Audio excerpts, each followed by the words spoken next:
Evaluate your expectations. Let me repeat that to you. Evaluate your expectations. This is something many people, or I dare to say most people, just don't do. They never do this. Even the thought, even the possibility of evaluating their expectations don't pop up in their head. They don't even want that awareness. People invest in a lot of expectations, and those expectations, they adapted them to them based on where they grew up or in resistance to where they grew up. And they seek people to validate these expectations.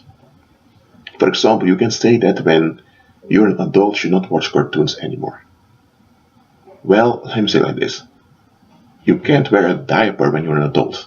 Okay, we know that. You can't be in a buggy as an adult, but that's obvious. But cartoons are made by adults, and the first cartoons were made by adults for adults. It's later that the industry for child cartoons came, but a lot of people associate cartoons with children and consider it childish. But that's just an expectation they have not evaluated, an expectation that has no fact to support it. So now let's say you have this expectation and you encounter a manager. Now let's say you don't know he's a manager. You don't know that he is working at, let's say, at Shell or Philips or whatever. But you see this guy, but you hear that he's watching cartoons, he's watching Johnny Bravo, and you think, that guy's childish, he hasn't grown up, he's probably living in his mother's basement. You have all these ideas attached to this expectation. But you're all wrong. That guy is a manager. He's earning a lot of money, and he may be one of the reasons why a lot of people are still keeping their jobs. But the only thing you're into is your expectation. You see how this is going? Look, some expectations have a factual basis, but even then, you need to evaluate whether that factual basis is really applicable or not. I mean it, folks. A lot of people are drawn into darkness, they are drawn into traps, and they are drawn into siding with evil without them being aware of it, due to their unexamined expectations. For example, you have this statement, never blame other people. And people adapt to this way of thinking, never blame other people, and when they hear someone blame others, they think, you're just someone that blames others, I don't want to deal with you. Hold on a minute, if you never blame others, how are you going to hold people accountable? Yes, there are people who just want to blame and just want to have relief and don't want to face stuff. You have such people. Of course you shouldn't endorse such behavior. But come on now, if you can never blame others, how are you going to face the reality of what's going on? Look, if a driver becomes drunk and drives a car and someone dies because he ran into someone, we blame him for the one that died, instead to be blamed for the death of the one that passed away. Even the relatives of the deceased will blame the driver, and society will expect that man to face jail time. That's blaming. But you hear people say, never blame others, you cause it by your own experience. So hold on a minute. So if you should never blame others, and if you are totally responsible for everything that concerns you, then those people that died in what they call the Holocaust, they caused their own experience then. Then you shouldn't blame anyone else, they caused it onto themselves. Do you see how far this is going? But that's also an expectation, never blame others, that people just don't examine.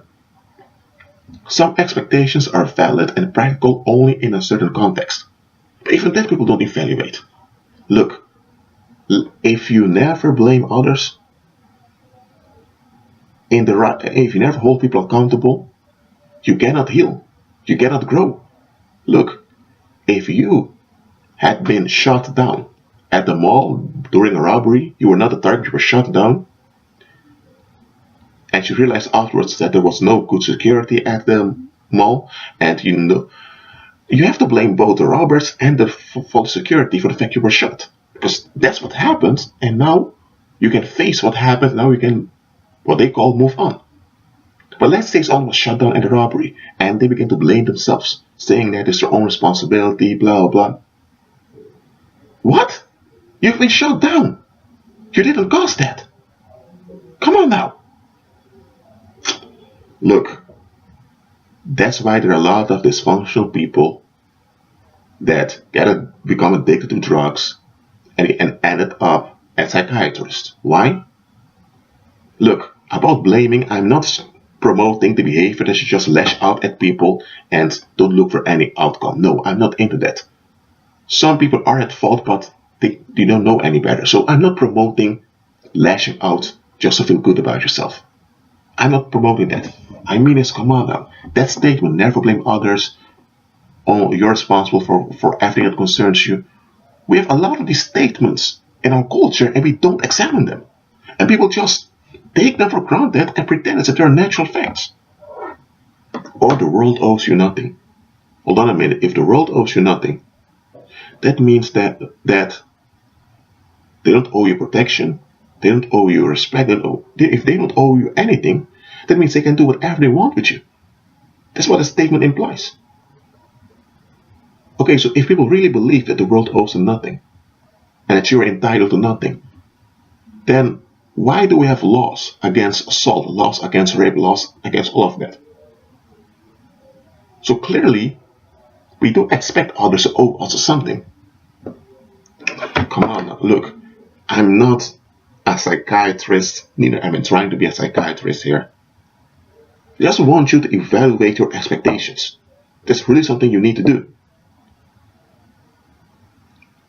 A lot of folks, when they are fed up, they're upset, they're done, they made up their minds, they've made their no against something, and they stand behind it. It's their decision. People have to respect that. Hold on a minute.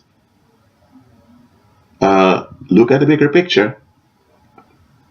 If someone became violent and he needed to be escorted away, okay, it's good someone has been escorted away. But if you develop a negative way of thinking towards that individual, then you're wrong. I don't care if you're factual that the individual had to be removed from either a party or a place. When you're in the negative, you're in the negative. So to expect people to validate your decision unconditionally, that's foolishness. Okay, I'm not going to make this audio recording too long. Let me give another example. Let's say that, let's say you had a kid that grew up in a horrible house, horrible home. He did not become a criminal, did not begin to afflict others, but had this depressive outlook. And let's say he's in class one day and this teacher comes to him and begins to treat him sternly at his expense. What do you think is going to happen? I don't care if the teacher has authority or not. He needs to look at the bigger picture. That guy has the depressing outlook because there's more going on. And I don't care if the kid be misbehaved or not. You are accountable for what you contribute to. But now that teacher has this mindset, he has this mindset he's not evaluating. Now, am I saying we have to become enemies of that teacher? No. But come on now. He needs to be put in order. And that's the thing, folks.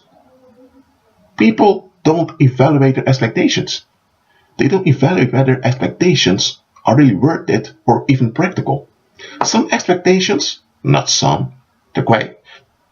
I call them some because it comes down to a few thinking patterns. I go to the root of it.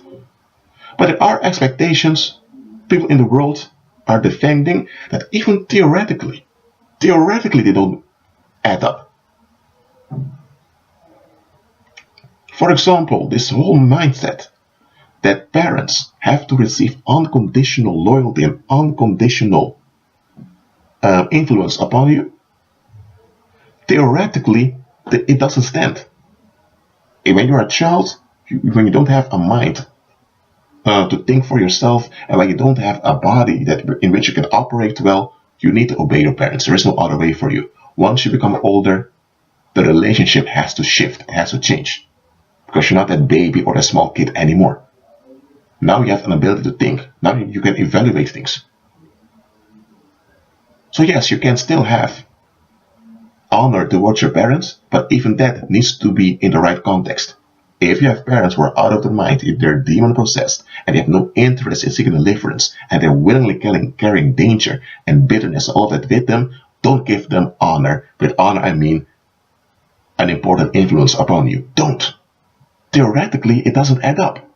Yet, many people enforce this inconsistent thinking pattern into reality, and they even begin to attack others that don't comply with them. And there are believers who are also complying with these unfruitful works of darkness. Okay, that's it for now. Evaluate your way of thinking, agree with Christ, and be at peace.